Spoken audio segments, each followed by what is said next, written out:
everyone. Welcome back to the Content Matters podcast. Love my ghosty look today. I'm in a weird location and I'm hiding my background, and unfortunately I get that kind of weird filter across me, so apologies for that, but you can make fun of me later on if you want to. I want to introduce you to Chris Carr. He is the president and CEO of Farotech, which is a marketing agency based in Philadelphia. They provide all kinds of marketing and web development services to medium and small businesses. And he's been doing it for 22 years. So I think he's got some great insights into what's working and not working for companies that he's going to share with us today. And then before we get started, I just wanted you to know that he also hosts his own podcast. It was the Digital Marketing Masterclass, right, Chris? That's correct. I would definitely recommend. I've seen some really great industry experts on your podcast. So I'll make sure I link that in our show notes, but definitely recommend that people follow that as well. So thank you for coming. Yeah, it's great. It's great. We're co-hosting Digital Marketing Masterclass with the one and only Andy Crestadina. I think we met Barb through Andy. Yeah, with Orbit Media. He is such a superstar. Superstar, awesome guy. Such a huge amount of information in him. Every time he says something, you're like, oh my God, I can't take it. There's too much information. I know. He's able to just get stuff done too. It's so intimidating. Yep. All right. So I think my first question that I want to ask you is actually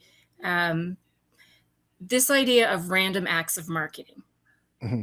I mean, it's not, there's a whole book written on it, but I think that it's a huge topic for us as marketers to kind of address that there's not, the strategy's not always there. We're not as strategic as we could be.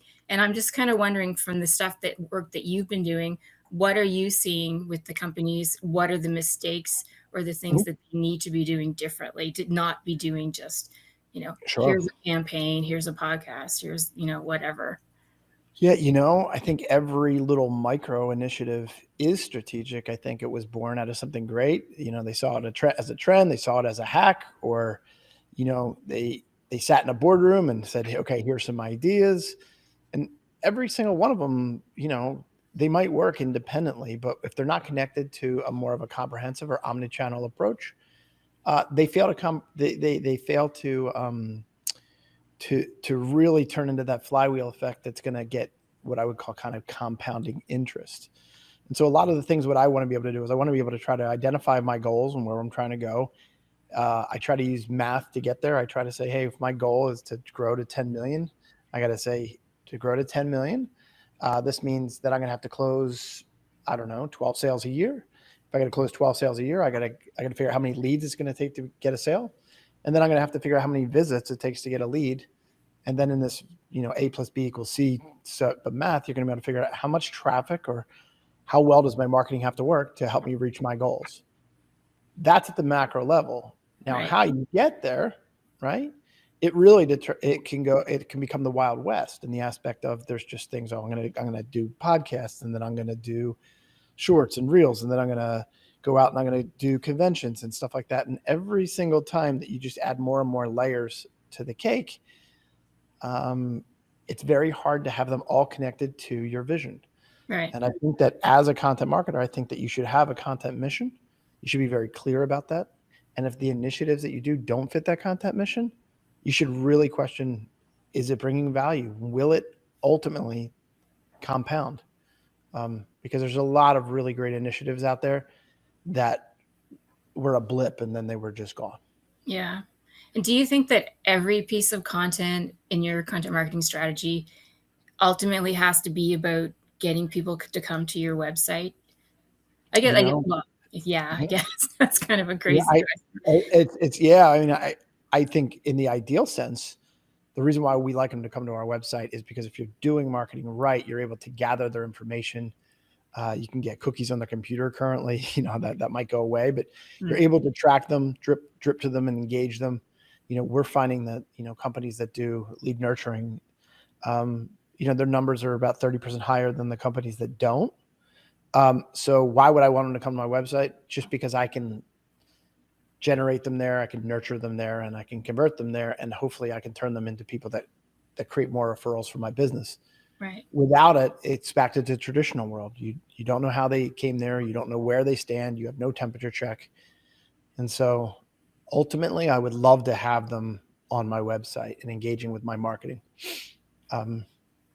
Is it possible to do it without it? Sure. But it's just hard. If you're going to make data-driven decisions and you're going to use metrics, it's going to be very difficult to know what's working and what's not. Is that something that your customers have kind of really struggled with? Like I've seen companies who say, just give me leads, give me leads, give me leads. And the leads, it's just, a lead is not a lead. It just really, you really need to qualify them a certain way. But some companies just get kind of stuck in this idea, I want to hire leads this month. I don't care. Just give me the lead. Yeah, it's a problem. And the reason why it's a problem is just because is that if you don't have some of your foundational things right, if you don't have the bucket correctly, right? Let's say hypothetically, I can snap my fingers and I can make that happen and I can just get you leads. When I look at your website or I look at your marketing, I don't know what your story is. I don't know what your unique selling proposition is. I don't know how you're going to communicate. And so you probably have a scenario where you have a bucket and then there's these holes and water is sort of pouring out. The companies that say leads keep asking for more water. The reality is that until you have really developed a really strong message, you know how you're going to sell your products, you know how you're going to nurture them, you know how to lead score them, you know how to get the right message to the right client at the right time. If you don't plug those holes, you're always going to be chasing your tail. The water's always going to be bleeding out faster than it's going to be retained. But if I can plug those holes in the bucket, I can actually have less water. I can have less leads. I can have less opportunities, but I'm closing more. So the first question I have is, do you want more leads or do you want more sales? Because as a marketer, I want to help you get more sales. And so I guess my other question with that would be, there are people who say we shouldn't be talking about MQLs and leads, and that's not the way we need to be kind of looking at how to get people converted and to become customers. You know, I guess I'm a little bit more old school with that, in the aspect of there's KPIs that I need to do before they ever become a lead or ever become a sale.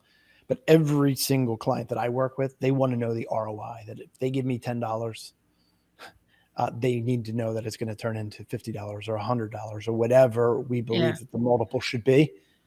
If they say, I gave you $10 and I say, I got you 10 subscribers and 3,000 Facebook likes, I don't think that argument's going to hold any water. Yeah. They need to see results. You don't have results.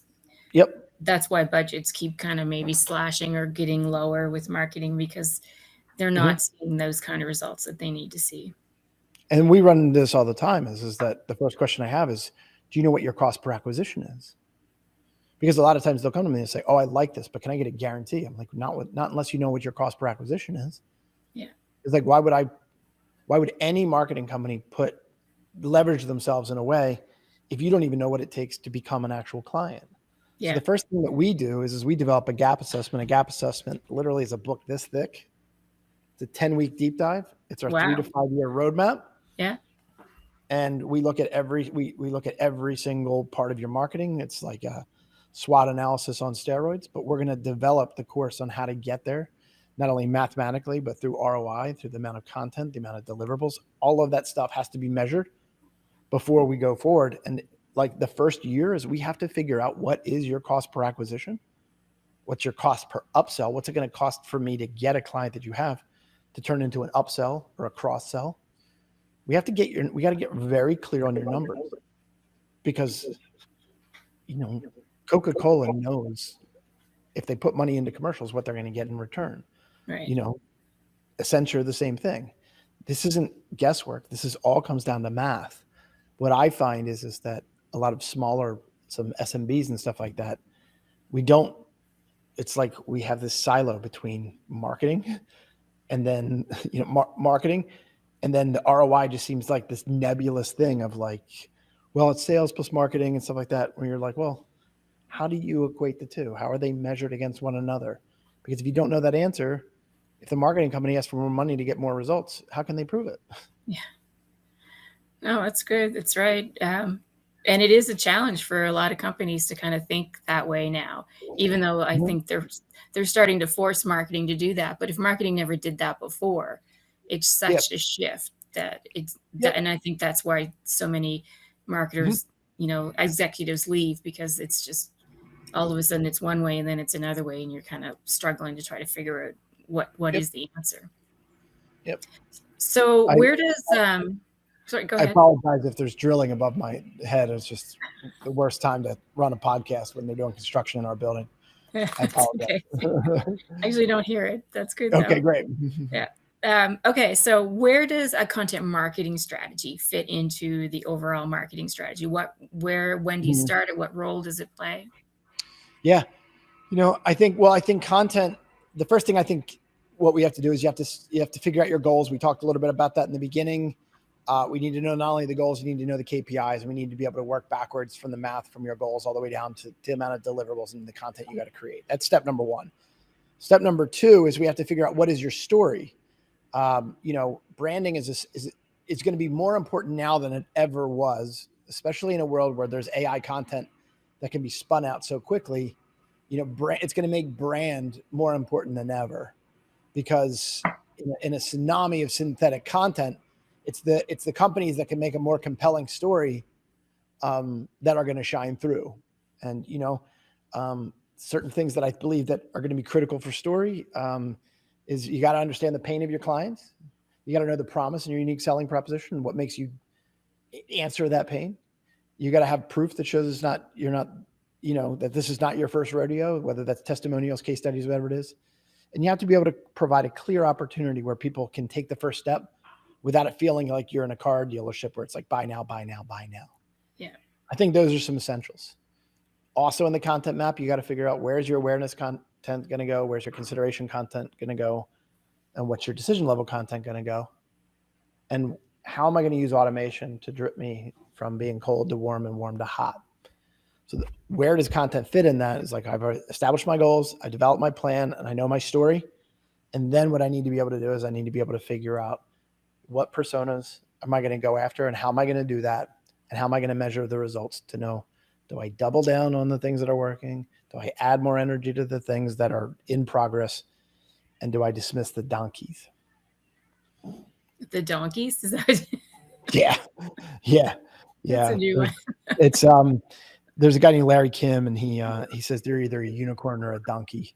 And Mm, um that's something I will definitely talk to you about today is the idea of what we call unicorn marketing. Because that's, if you want to say where's the biggest problem in content marketing, it's that. yeah. Okay. Um, yep. So let's go there then. What is the difference between, kind of obvious in A some way, unicorn and a donkey. unicorn and a donkey? Well, I tell this story quite a bit. There was a movie that Tom Hanks created. It was called That Thing You Do. All right. And The Thing You Do it was this band that was kind of like the Beatles, sort of like the Beatles. And they create this really amazing hit song. And like basically the world goes wild for this hit song. And the leader of the band, who becomes the bad guy at the end, basically says, no, our job is to go out and make more songs and more records and more songs and more records. And that is how you grow your band. And Tom Hanks is the seasoned veteran. He's like, no, you have a hit, a one hit, and you milk that hit for as long as you possibly can until the world tells you you need to pivot and shift. But we make this mistake all the time in marketing, is the fact that we go and we find something that works, and rather than doubling down on what works, putting it in different formats, doing certain things to really push that message, you know what we do? We say, I need to make another hit song. Now that I made this hit song, I need to make another and another and That's another. true. But if repetition is the mother of skill, if you keep changing the song, nobody remembers you for anything.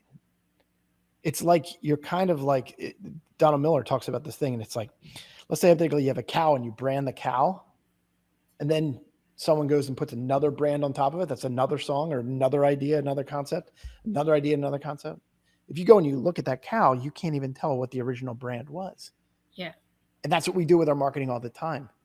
We don't understand where our hits are. We don't understand our core message. And we just keep saying, make something cool, make another thing cool, make another thing cool, as opposed to let's identify what's working and what's not. And if it is working, milk it to death. Put it in video format, put it in ebook format, put it in infographic format, interview about it.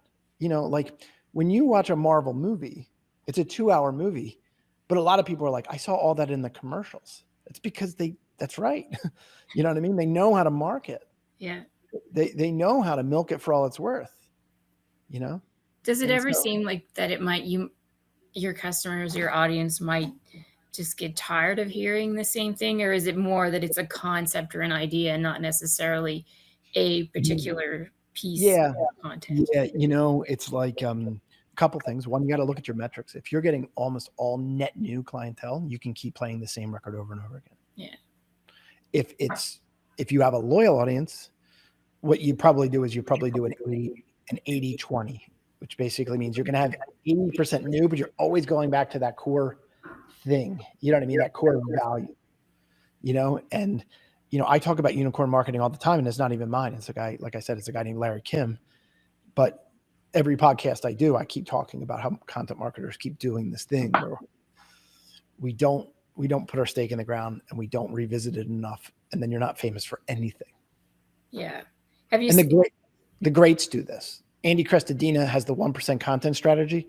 It's probably one of the most brilliant pieces of marketing I've ever seen done, but he's also got 20 other hits, and he wants to do another hit, and he wants to do another hit. And I'm like, Andy, you're a freaking genius. Like, I would milk the 1% content strategy till it's blue in the face, because it's actually the it's the antidote. It's the antidote for this whole world of synthetic content through AI. Yeah. So, yeah. I was funny. I was going to ask you for a great example, and you just gave me one without me even asking you. Andy Crestodina would be a great example. All right. Yep. So let's go into the AI part, because that obviously, as a marketer, super fascinated, and everybody's super fascinated with what it is, and we all know what it is, and we all know there's lots of different ways you can use it to help with your marketing. What do you see as the key ways to leverage it in your marketing strategy and your content marketing strategies? I think the first thing you should know is that it's a very real threat to marketing as we know it right now. What I mean by that is that a lot of marketers, including my agency, says, hey, Mr. Client, hey, Mrs. Client, we have the time that you don't have, and we have the expertise that you might not have. And that's still true even now. But the reality is that we used to call that person Mary Marketing, which basically means that it's a company and they have a one-person marketing company. Mary, if she knows how to use AI tools, got at least 30% better. You know what I mean? I have been using AI even before it got cool. There's a gentleman named Paul Rotzer. He writes the AI Marketing Institute. I had him on my podcast 2 years ago, fell in love with what he said, got into AI way before this madness that we were in right now. Right. So I would have been ahead of the curve, not because I was a genius. I just got lucky to interview the right person early enough to evolve.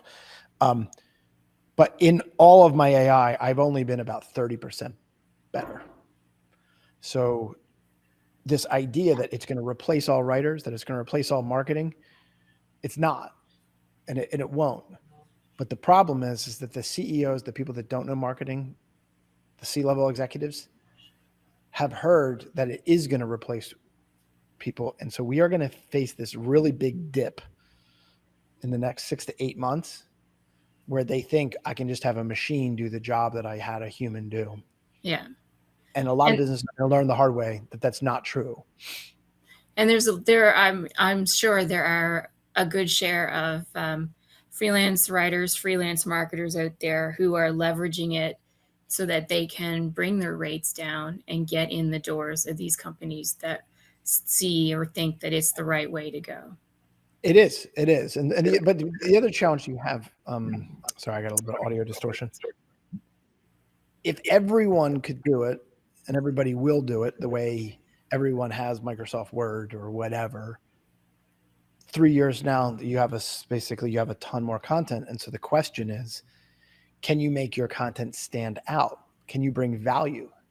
And ironically, that was a question that we should have been asking ourselves for me for the last 22 years. Yeah. How am I bringing value? But if I was to be honest, we could skate by on creating content that had less competition. And you would just live in this paradigm of long tail keywords of, you're going to rank simply because no one else has written about it. Well, that pool is going to get a whole lot smaller. And therefore, it's going to become a whole lot more hand-to-hand combat that you're going to write a piece of content, Barb. I'm going to write a piece of content. We're trying to go after the same keywords. But am I doing the extra sauce, the extra value to be better than your computer-generated content? Right. And then eventually, for me to bring more value, I'm going to have to put more time into the machine. Because if you and I are equal and we both are using AI, the playing field is level. But do I have a bigger budget to invest more time and more energy to get everything right? Do I have an angle? Do I have a tilt? Am I creative? Am I going to promote it? Am I going to do all these things? Does that make sense? It does. And it's interesting because before we started, you said these are things we should have been doing a long time ago. Why now? Like, what is the reason? Why is AI kind of forced it to the forefront to say, you should be doing this. You should have been doing this all along. Now, why now? Why all of a sudden is it so important? It came down to budget. I mean, let's say you use Andy Crestodina's 1% content strategy, or you think of anything related to promotion, right? To write a blog, we charge about $1,200 a blog, right? Mm-hmm. And if you add research, writing, editing, rewriting based upon what the editor said, publishing, promoting, that's 6 hands bare minimum that have to touch every piece of content. $1,200 goes pretty quickly when you have to divide it into 6 core major initiatives. Yeah. Multiply that with keyword research, multiply that with putting it into automation technology, competition research. There's about 20 different facets that all go into that blog. So we're like, oh my gosh, we're 30% more effective. Well, now we can get to the 30%. We could get to the 30% we didn't have time or energy to get to before. Yeah. And I believe that is going to be promotion. I think the companies before that we just would publish and pray, I think prompt publish and pray is going to be the new mantra. And I think that the companies that know how to promote content are going to be the ones that get a whole lot more from their content than the ones who just are still trying to do the old method. They're just saving 30%. Yeah. Our clients are going to say, hey, I pay you $10,000 a month with AI. I should either get more content from you or you should charge me less to get what I was getting before. And my argument to them was, if I did all the things that were necessary to make your content really work, I would have been outside of your budget. So I'm not going to be able to get you more content. I am going to be able to get you better results from your content because I've shaved 30% and I didn't keep it. I reallocated it to quality. So, but if you say that, are they going to come to you at the end of the month and expect to see that 30% increase in some way? Yeah, I mean, that's the thing. And so it just matters how transparent you are with your clients about how the sausage is made. Yeah. This is where I'm taking the ideas. This is where I'm putting it in my editorial calendar. This is where I'm handing it to the writer and having an original research meeting. This is where he's writing it. This is where the editor is editing it. This is where the writer's rewriting it and what he's doing. This is how he's using external resources. This is the outbound links that he's using, the inbound links that he's using. This is the software we're doing to measure it before it ever gets published. What we do is that we play our whole hand. We tell you exactly what we're going to do. Because the reality is that if you want to go do it yourself, you would have done it. Yeah. The reality is content is hard. And while there is a lot of content marketers out there, none of us say it's easy. No, not by a long shot. Not by a long shot. No. So one of the things that you talked about was keywords in SEO. Do you think that's still important now in this time of generative AI and Google Bard and Microsoft Copilot, where they don't even need to go to your website? People don't anymore to get the information they need. Yeah, I call it SGI, which is this new thing. This is like we used to call it SERP, and I call it SGI, SGE rather. I apologize. I got all these acronyms in my head. I think it's SGE. We all do. Yeah. And essentially Google's going to have ChatGPT at the top, and then you're going to have other search. Then you're going to have other results that are there. So in theory, spots 1, 2, and 3 were most important anyway on the first page of Google. Mm-hmm. So what we're hoping to do is that if you write really good qualified content, that the top 3 that were already there just moved up the real estate change, but the top 3 still really mattered. The question that you sort of have is, in a world where there's so much AI hallucination, do you know that term, hallucination? Yeah. Yeah. So that's the technical term of when AI spazzes off and basically creates incorrect information. Yeah. What we're finding is we get information very quickly, but we know hallucinations exist, and then we start to double check it with the old content. Yeah. You know what I mean? And the problem is that hallucinations are going to continue to be a problem if we're using the whole the whole spectrum of AGI. What I mean by that is that if they're always going to the algorithm, if they're always going to the AI to find the answer, there's a very good chance of hallucination. When AI if you're able to import into the AI so that it's only reading from the library of things that you have already developed, you're going to have a far less hallucination. Does that make sense? Because it can only read from what you've put in. Right. You know what I mean? Yeah. It doesn't spaz off and try to guess. You know what I mean? It'll literally read from what you gave it. And so what's interesting about that, and I'm going somewhere with this as far as keywords and stuff like that, is that one of the things that I'm finding is that right now, when we go and we ask ChatGPT or Bard or whatever for an answer, it's going to the AI, and the AI has a lot of hallucinations. It's because all these other platforms haven't created their own proprietary version of AI that can have less hallucinations. Mm-hmm. And so you're still going to have to, right below the AI answer, which is at the top, which used to kind of be called like the rich snippet anyway. Yeah. The rules of SEO apply are right underneath it. So when you're going to second guess, you're probably going to leave the AI portion and go to the old school method. I'm curious to know how many people will second guess though. Like as marketers, we understand that and we see the thing but I don't know that the everyday consumer who's out shopping for something or looking for information necessarily understands that the AI doesn't always tell the truth. It's not always accurate. I know.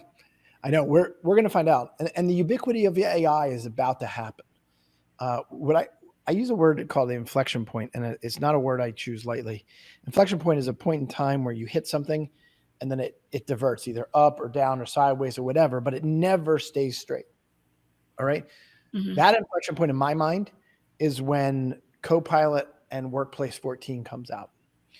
And so to our readers, like if you're not familiar with that, essentially Microsoft is adding AI to everything that they do. And so the things that you're used to, like Excel, like Microsoft Word, like all of that stuff, right? Those are the things you're used to every day. And you're going to get AI integrated into the DNA of all of these things. And while you are using ChatGPT or you're using AI now, it's nothing like what it will be when it's built into the DNA of every tool that you have. So you're going to be very familiar with AI, but you're also going to be very familiar with AI shortcomings too. Mm-hmm. You know what I mean?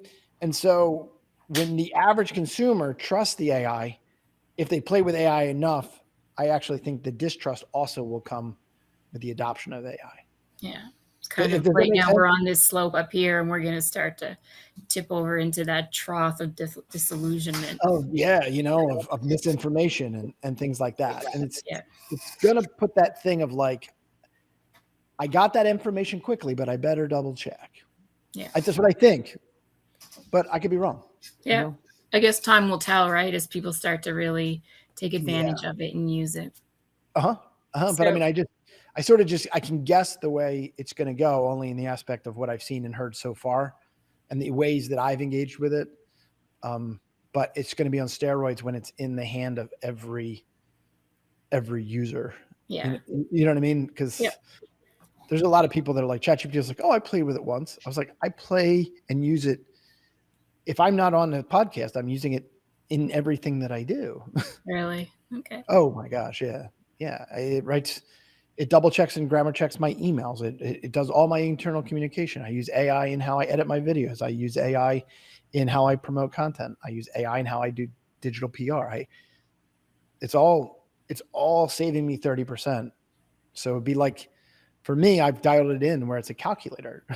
And so like when I talk to people that don't use it as much, I'm like, would you trust your accountant that didn't use Excel? Would you trust your accountant who didn't use a calculator? Yeah. You know what I mean? Yeah, that's a So good point. yeah. All right. Sorry if I'm talking so fast. This is what I do. I spaz off on. No, it's cool. You hit the AI button and then I nerd out very quickly. So, okay, which is good because that's like everybody's talking about it and everybody wants to know about it. So the programmatic advertising, what is the impact of AI on that now? Because I know there's lots of changes coming there as well. Yeah, I think with programmatic advertising, I think specifically if you talk about native, let's say hypothetically you were go the old school methodology of ads. I'd have to design your ads. I'd have to design your copy, right?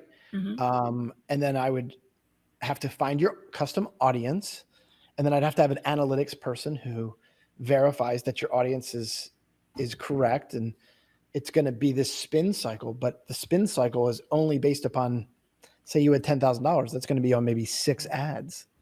In the programmatic world, specifically when you're talking about native and things like that, once you put a ton of ads in there, a ton of graphics, ton of bylines, a ton of audiences, and you let it cook for 4 months, the AI is figuring out, oh, this message worked for this audience at this time on this website, and so on and so forth. And so the speed of iteration, the speed of A/B testing, the speed of multivariate testing, it's doing in months what would take us 10 times more money and 10 times more time to do.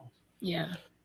But the question is, programmatic advertising is just one tool in the tool belt. Like if people ask me, hey, should I use social advertising? Should I use Google advertising, or should I use programmatic advertising? I'm like saying, well, what's better, like a saw, a screwdriver, or a hammer?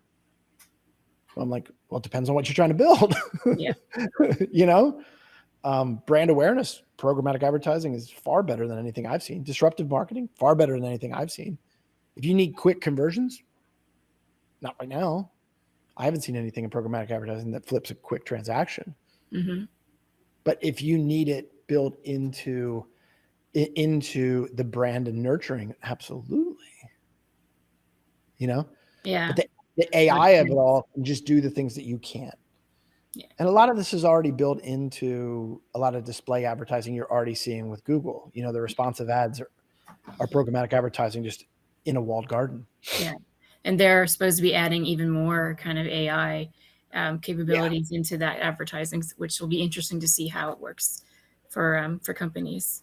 To be honest, the mystery to me, the $1 million question for me is that the threat of AI and Bard was so great that Google dropped the stranglehold of what they had to go do this. They have bean counters and accountants that are dramatically smarter than me. I thought it was the stupidest thing in the world for them to get into this mess and get into this race. Mm-hmm. I know it sounds weird, but like it stinks to not be the top dog, to not always come off as the most innovative and stuff like that. But they had like 99% market share. Yeah. Can they guarantee with the new model that they're going to have that stranglehold? I don't know. Probably not. I think that they got shown up on technology and somehow they couldn't handle it. And the stockholders were like, hey, we got to win. I'm like, well, winning was money. Like, what were you doing? What were you thinking? I don't know. I could be so short-sighted, but I'm shocked that Google abandoned something where they had like 95% market share. I don't get it. I don't know why they did it, but they did. This is the new world. And now the arms Now their arms race has begun. Yeah, and Microsoft's getting attention. Microsoft Bing is getting attention that nobody would have ever given it the time of day I before. know. I think maybe it's literally the Bing's getting that market share. Yeah. And you know what? I got to be honest. You couldn't have paid me money to go on to Bing, and it ain't that bad. Yeah. Okay, I'm not kidding. Like I've been on it. It's not that bad. Yeah. It's funny. It's funny because I don't use Apple Maps ever. I get a link. Do you have an iPhone? Yeah. I get a link and I click it and it opens an Apple Maps. Then I copy the address out and I put it in Google Maps. Right? It is so possible that Apple Maps is so incredible, but I'm so brand loyal to Google that I do that, right? Yeah. I think AI was that good that it literally made people actually go back to Bing for the first time. It's like rediscovering it for the first time. Yeah. But it didn't used to say watch it again for the first time. I think that's what AI bought Bing, is just someone to go in there and have the experience I had. It's like, you know what? Yeah. Not that bad. Mm-hmm. Yeah. You know? Yep. Okay. All right. Here's a question for you. What are some of the bad habits that you see marketers falling into, and how do you suggest they get out of them? Yeah. Well, I mean, I think not to say the same thing twice, but the idea of not knowing your unicorns and your donkeys is a big one for me, constantly creating this content that's where you have to put on a new hit and a new hit and a new hit that's a big challenge. It's a big problem. Yeah. I think the next thing is not finding your platform or your medium of choice and trying to be so amazing everywhere. Now, I sell omni-channel marketing. I mean, that means you have to be everywhere. But usually after year one, I figured out what your platform of choice is, and then I doubled down and narrow my focus like crazy. That's a good idea. Yeah.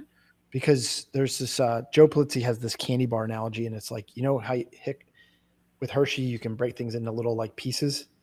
It's like, if you only have this much content energy, sorry, a little audio diffusion. If you only have so much content energy, there's like this quality line. And if you spread it too thin, you are doing a bunch of things, but you're never reaching the quality line to get really, really great results. So focus on quality, definitely over quantity. So start wide, figure out what your medium of choice is, figure out what he would call your tilt, which is your story, what makes you unique. Mm-hmm. Once you figure out your platform of choice, put at least 80% of your effort there. He says 100%. I say at least 80% because I've been burned by Google. I've been burned by Facebook. I've been doing this for so long that every time I put all my eggs in one basket, if they change the algorithm, I'm screwed. And they will change the algorithm. That's the only thing I know is that they're going to do what's in their best interest, not in mine. Oh, absolutely. Yeah. All right. You've had your company for 22 years. What has been over that time your favorite part of working in the company? Amazing people.